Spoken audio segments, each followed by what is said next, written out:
hindi naman usually nakikita sa on other halimbawa sa TV, sa streaming or sa mga gigs. Yung mga kung paano kami mag-bonding, kung paano rin kami maglaro. I think yung general gist of who we are outside of music and acting, yun yung parang isa sa mga masaya na pangan sa laro. Thank you. For sure, nagpe-prepare na kayo for the upcoming games. May mga practice na kayo. Ano yung mga, sa tingin nyo, na discover nyo sa mga teammates nyo while preparing or doing practice na hindi alam ng mga fans? Na ganito pala si ganyan. Yun. Mga newly found discoveries sa isa't isa. Ayan. Ikaw ka, may mga na-discover ka ba recently sa mga ka-teammates mo na parang, ganito pala siya. Nakakasama ko kasi silang lahat na talaga besides Rabbit. Pero yung buong team sobrang competitive kasi after practice meron kaming scrimmage.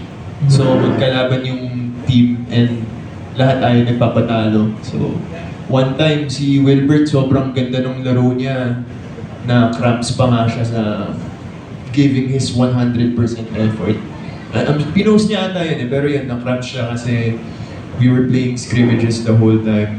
So yun. And grabe, shoutout sa hook shot ni Wilbert. Wow. Shout out to Bird. How about you, Team Viva Records? Ano yung mga newly found discoveries sa isa't isa na na-discover nila preparing for the games? Marunong din po talaga lahat sa amin. Siguro yun yung nagulat ako. Like, hindi more on individual yung priority ng bawat isa. Hindi kanya-kanya ganun. So marunong makisama sa buong team po. Ayun po.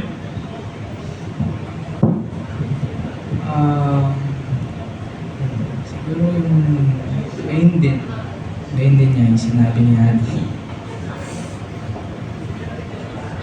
Na ayan yung mga teammates na yung team namin is marunong talaga mag-basketball and alam nila kung paano manalo sa basketball, which is yan, teamwork, and ayun yung ginagawa namin yun sa practice. So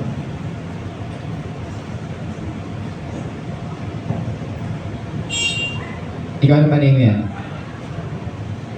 Ano yung newly found discoveries mo sa... I think yung fighting sport nila in general ng mga Viva Records ko kasi syempre usually may kita ko lang sila kumakanta or nagsusulat ng mga kanta, tumutugtog. Pero alam mo yun, ang medyo siya, bagong new sight to see talaga na, naka-jersey si Rob, ganyan. Diba? Kasi makikita palagi, naka-formang mag-gig, diba? Parang, yung mga ganong sports and music, saan mo lang ba makikita yun na magkasama sa Quiapo? Pero, ayun, ganun. So, siya, parang fresh sightings na, sports talaga yung namin ngayon. Hindi kami pumunta dito para magsulat ng kanta, tumugtog, ganyan. Para maglaro naman. Yeah, out of the usual. Diba? Ikaw naman, Migo. Siyempre ako pag nagbabasketball, tinitingnan ko yung strength and weaknesses namin and nakita ko yun, hindi lang sa tape syempre, sa sarili ko kung ano pang kailangan kong i-work. And nagulat ako na sobrang dedicated ng team, lalo na si Coach Ronnie, na nakakatuwa kasi na-miss ko talaga yung ganong atmosphere. Yung talagang, yung training na talagang mapapasuka ka or talagang hihingalin kaya habulin mo yung hininga mo. And something na talagang natutuwa ako. There we go. Okay, Marlo, you want to add something? Yeah, no, actually, I just wanted to say, all I'm hearing is everybody nagugulat sila na marunong pala sila mag-basketball. Everybody here obviously knows how to play basketball, but do you guys have chemistry? That's the question. Yeah, okay. You know, what we're bringing here to the table is, tell us about it, Marco. It's just chemistry that it goes beyond off the court. We have this connection. Y'all I don't know, are you guys close between each other? Okay. Is there gonna be some ego between I don't know, between the whole group. Nico, you want to answer I in don't know, English?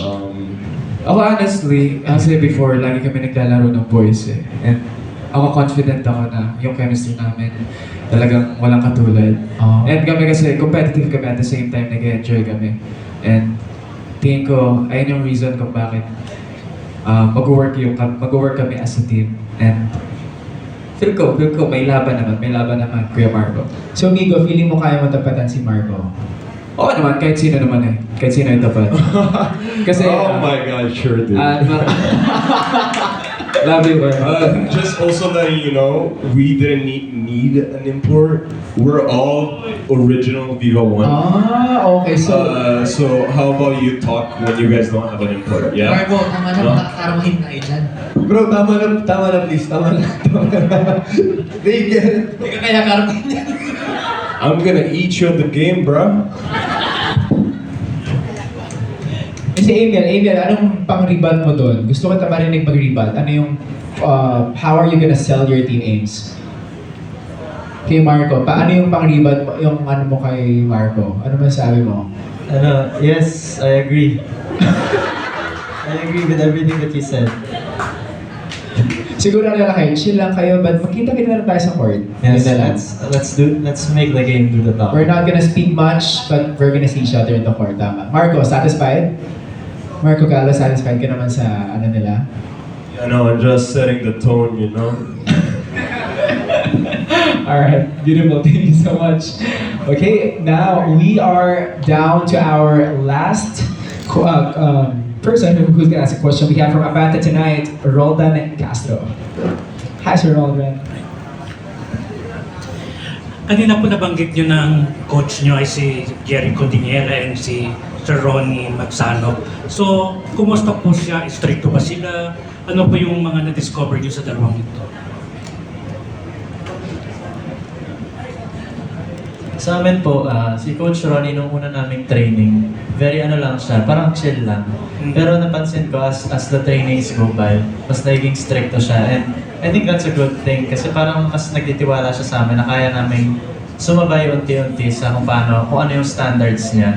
And I think as a team naman, nagagawa naman namin na kahit na hindi naman kami professional sports players, nag-give naman namin yung best namin. And I think Coach Ronnie sees that. So I think he's proud of us and he trusts na everything that we're doing is towards trying to win this game. Ano rin yung pinaka-advice nyo na natatandaan nyo na dapat ganito ang gawin natin? Ayun nga, tulad na nabanggit ko kanina, it's just being part of the system.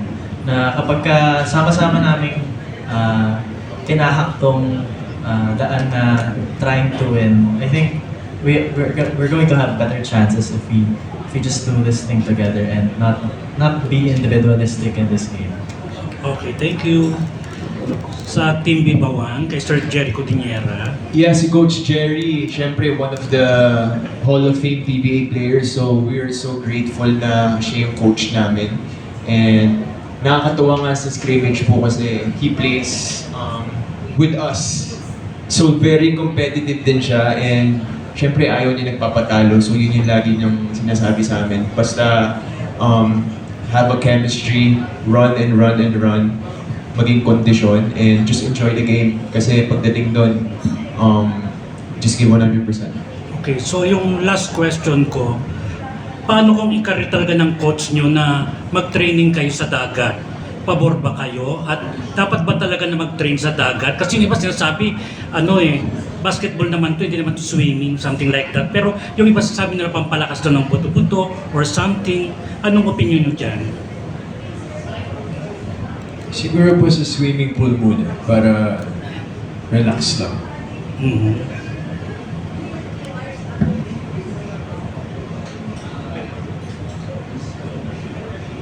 Lance.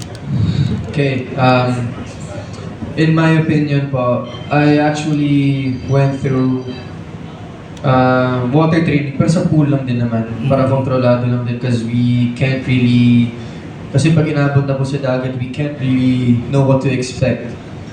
The waves, kung may riptide ba ako, malakas pa yung current. But I think every team should like just strictly follow safety protocols, safety rules whenever experiencing cross-training. Because a lot of teams do that. Kahit kami dati nag-cross-training kami sa soccer field, ganun. But I think the priority always, if you're not comfy within doing other stuff, doing cross-training, I think it should be highly recommended na safety protocols should be followed and observed. That's my take on it. Thank you. May dagdag pa ang Team Viva Records. Okay na. So thank you. All good. Maraming salamat po. Wow, there we go. Palakpakan naman natin lahat ng mga questions na sinagot ng ating basketball players over here. Now that our Q&A has officially concluded, we invite again everyone to witness the most exciting celebrity basketball